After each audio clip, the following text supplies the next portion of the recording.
Welcome to Influential Entrepreneurs, bringing you interviews with elite business leaders and experts, sharing tips and strategies for elevating your business to the next level. Here's your host, Mike Saunders. Hello and welcome to this episode of Influential Entrepreneurs. This is Mike Saunders, the Authority Positioning Coach. Today we have with us Cameron Bryant, who's the founder of Found Revenue Solutions and retirement specialist at Federal Employees Advocates. Cameron, welcome to the program. Thank you. Thanks, Mike. Thanks for having me. Hey, so I know your focus on working with federal employees is really important these days, given all of the questions that seem to come up with federal employees in the news. So bring us up to speed on what you're working with your clients on. They're hearing all kinds of things. They've got a lot of options. They're asking, now what? They're losing jobs. They're being asked to retire early. But what are some of the key points in the news that people are facing? And what are some of the things that they should be considering? Well, what's happening with the federal employees is they're getting offers, right, for an early retirement. And they have gotten multiple different offers, different changes on those. So we're trying to navigate and help them through that by helping them figure out, can they retire now? And so that the big issue on that is going to be what we call an income gap, because we know that they can qualify for their FERS pension and they can probably qualify for Social Security. But then after that, is that enough income? So we need to figure out, how can we get them retired so that, number one, they stay retired, right? We don't want them to go back to work or be forced to go back to work.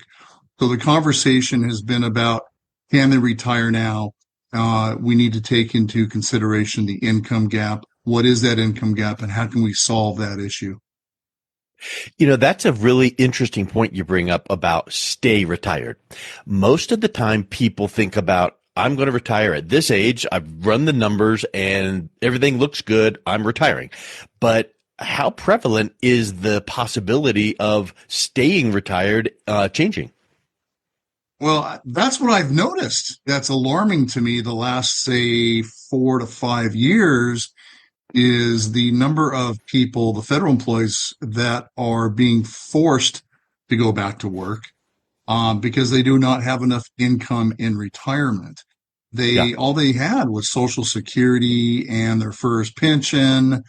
And then that was okay maybe 4 or 5 years ago, although it might have been tight.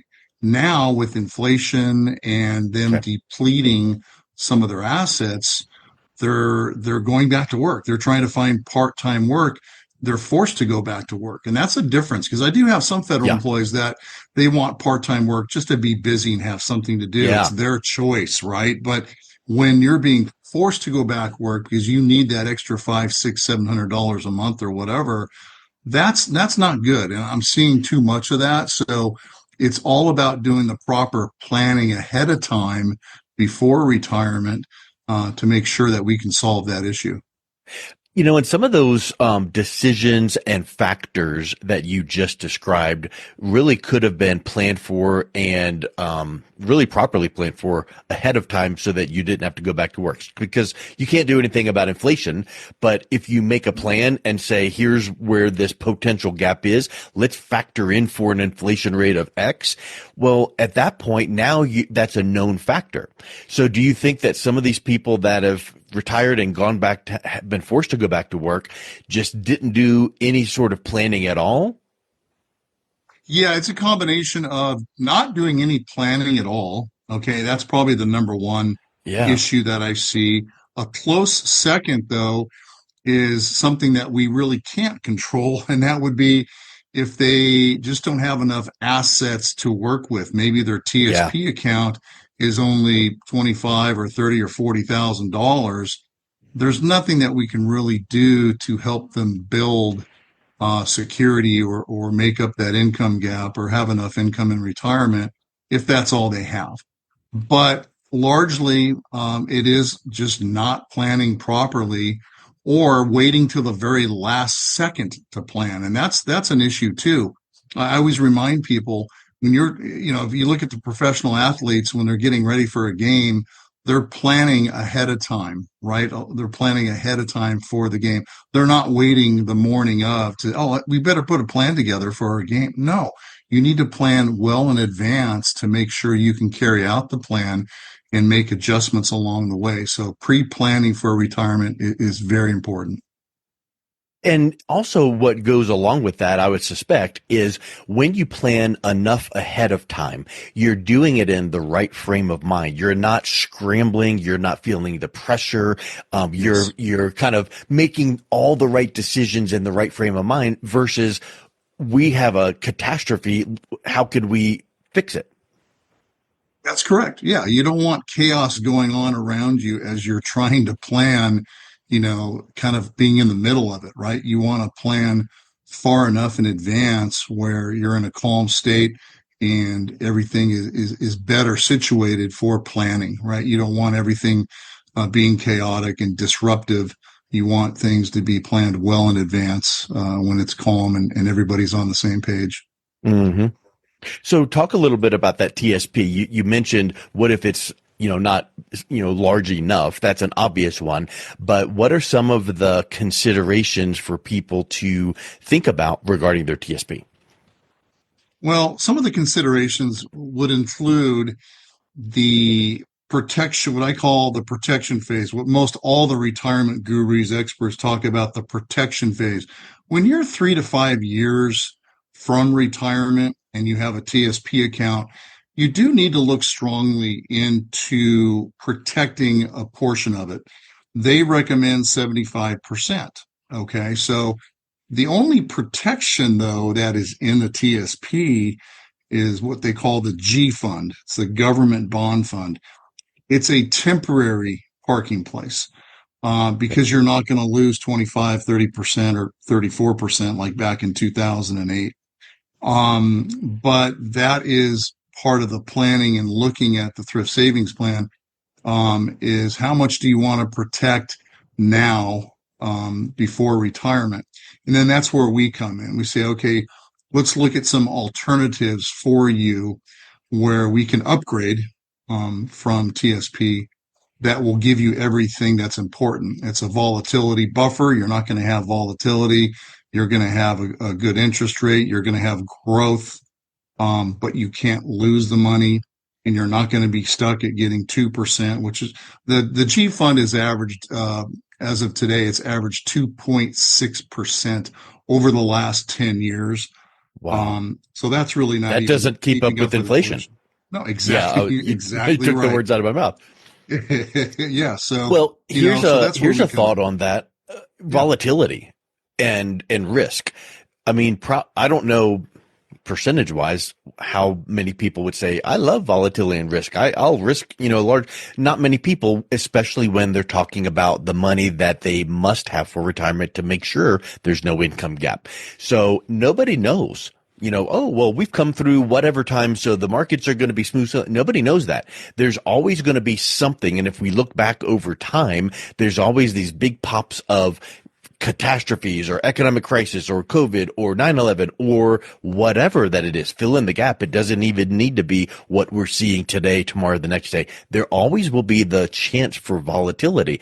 How important is it to make sure that you, like you're talking about here, that percentage to protect it?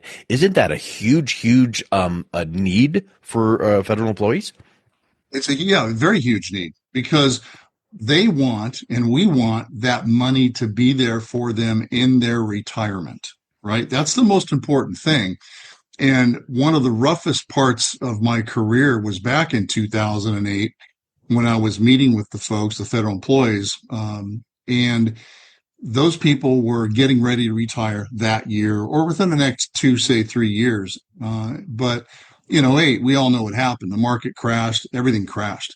And so these people that were hoping to retire lost an average of over, I think, 32 or 34% of their portfolio um, because all their money was at risk at that time. And so that's when it woke everybody up. It says, wait a Yeah. minute, what did I do? What mistakes did I have? And then people were telling me, and I was telling them, like, well, you can't retire this year. You can't even retire next year.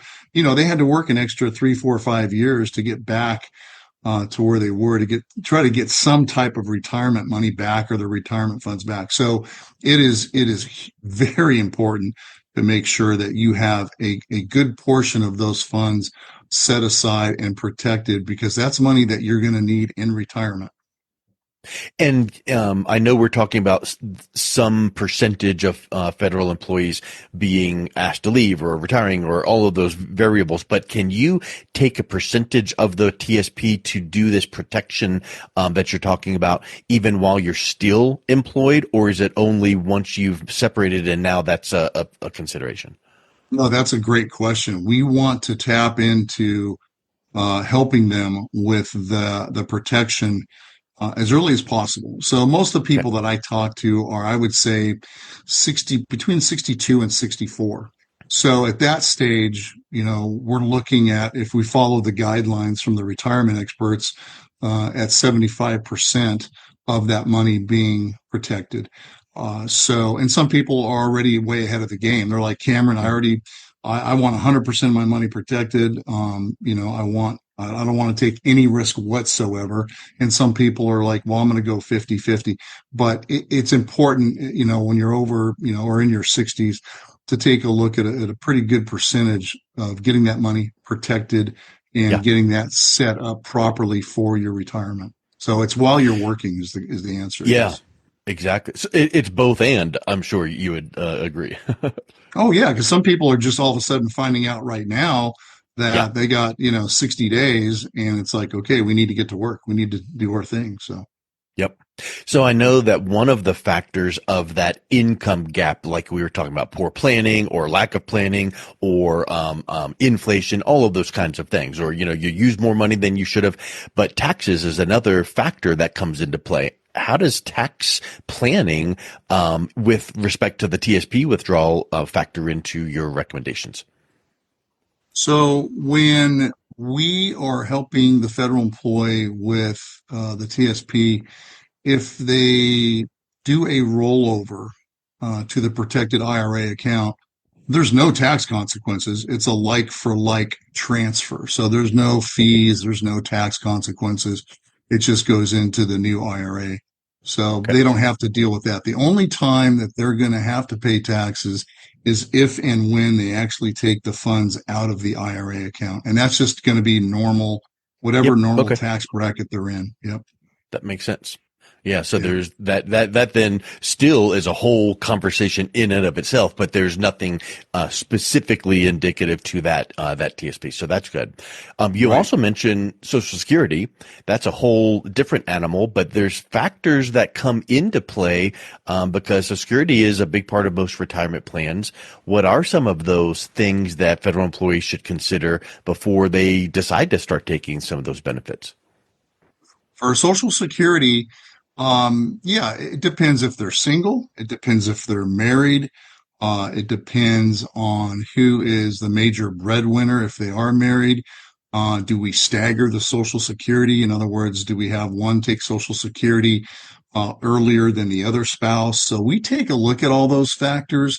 It's important to take a look at that because there's so many different ways to go on what I call basically Social Security planning. A lot of people do want to hold off on taking Social Security, and we can implement some strategies to, for example, have them hold off on taking Social Security for maybe an extra 2 or 3 years. That will then beef up or build up that Social Security income. So that's been pretty popular with a lot of the federal employees. And they bring it up. They'll say, yeah, I don't want to take Social Security at 65. I want to take it at 67. Or they're 67. I don't want to take it at 67. I want to take it at 70. Okay, here's a strategy that we can employ that can work for you where we can put this in place and that will hold off taking Social Security for an extra 2 or 3 years. That's going to build up. So yeah, that's a Yeah. great planning to do for them. Yeah. And let's talk a little bit about that delay.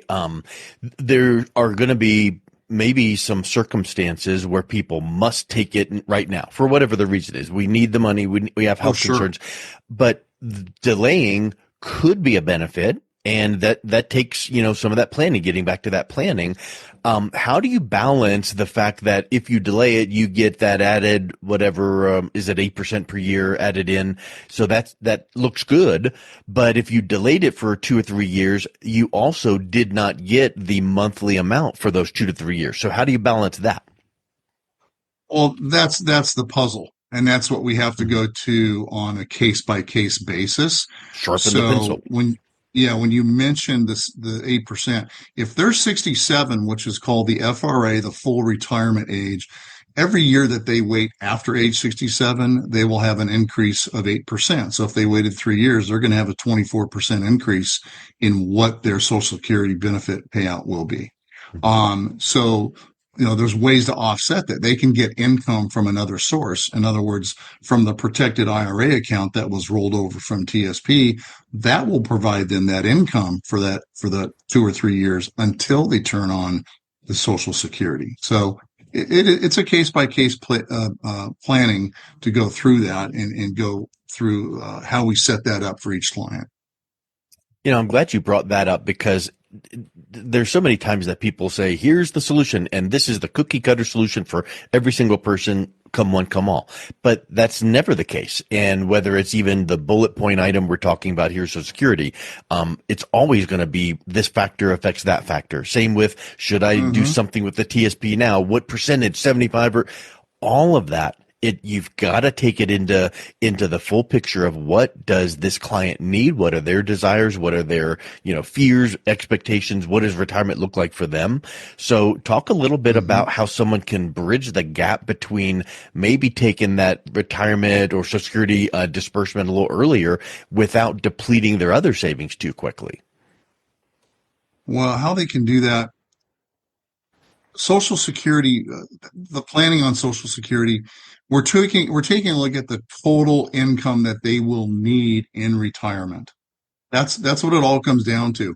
And one of those factors is called the R80, the retirement 80 factor, where we want them to retire with 80% of their normal annual income. So for easy numbers, if they're making 100 grand a year, we want them to retire out as close to $80,000 per year as possible. So we're going to take a look at the assets. Do they have an IRA? Do they have an old 401k? They have a thrift savings plan. What's built up in the TSP? Then calculate what their FERS payment is supposed to be, and then get the numbers for Social Security. What's it going to be at 65 versus 67 versus age 70? And then again, that's part of the puzzle, and we have to put everything together on a case by case basis to figure out how are we going to set this person up for success so that they have a bulletproof retirement the rest of their life and that they do not have to go back to work. Yeah, like we mentioned that there's such a big difference between feeling forced to do something or feeling pulled towards something, hey, I retired and 2 months in, I've done all the fun, relaxing stuff I want to do, but I've always wanted to fill in the blank, right? So what are some of the mindset shifts that you see clients facing when they transition from that steady government job to either a part-time job or retirement? Because there's some changes that they need to be aware of. Yeah, it all comes down to budget, right? I mean, because they're going to be having less income in most cases. In most cases, they're going to have less income in retirement. So it does come down to making sure the budget is set. We're taking a look at the mortgage. There's a lot of federal employees that tell me that, hey, Cameron, I'm going to have my home paid off in 4 years or 5 years or 6 years. Okay, well, that comes into play because that's a large monthly expense. And when that's paid off, you just gave yourself a nice pay raise, right, by doing that. Yeah. So we take a look at all the factors when it comes to income, but also liabilities and what are your short-term and long-term liabilities currently. Will any of those be paid off in the short term? Will any of those be paid off after 5, 6, 7, 8 years? So we take a look at all that and we take all that in consideration, but it's going to come down to budget, lifestyle. I ask them, okay, what do you need? What are the numbers you need to live on in retirement? And then the other number I ask is, what is the number that you would want to have in retirement? Well, and those are going to be two different numbers. People say, Cameron, I need $6,500 a month to have a, somewhat comfortable retirement. Okay. What would you like to have? What's the Yeah. other number that you want, that you would like to have in an ideal retirement? Oh, if I could have 7,500, an extra 1,000 a month, or 1,500 a month, that would be outstanding. So a lot of times we can meet that goal. Again, it just depends on what we have to work with, but that's Yeah. Shoot important for to the put. want, but settle on the need. Mm-hmm. Yep. Yep. And too many times, I would suspect you see this. Too many times people don't really put that pen to paper and calculate properly, because that 6,500 example you mentioned, what if that was off base and they really needed 7,500, and now all of a sudden it's like, oh yeah, well, we didn't think of the fact that whatever, we're not working 40 hours a week, so we've got more time to spend or travel or whatever, and just naturally they find themselves spending more frequently. So tamping down that budget and keeping those expenses in line is super important, I would Well, think. that's important, and that's my job. That's important for Yeah. me. That's important for me to dial down into that and really ask all the questions. And in doing this now, 35 years, you learn what questions to ask, and you make sure that you fill in the holes and don't have any gaps when you're going through in planning. So that's important, because you don't want to miss something. And I think with the way we have things designed and how we have set up, that nothing's going to fall through the cracks. Well, I tell you, Cameron, this has been really eye-opening and helpful for the times that we live in change. And so for a federal employee wondering what their options could be, what's the best way that they can reach out and connect with you to see what that plan could look like for them? Well, they can reach me directly, which is the phone number here, 949-412-3534. And then you have my email address, which is Cameron@federalemployeeadvocates.net. So Cameron@federalemployeeadvocates.net is my email. Excellent. Well, thank you so much for coming on. It was a real pleasure chatting with you today. Thanks, Mike. Hey, I really appreciate your time. Thanks very much. You've been listening to Influential Entrepreneurs with Mike Saunders. To learn more about the resources mentioned on today's show or listen to past episodes, visit www.influentialentrepreneursradio.com.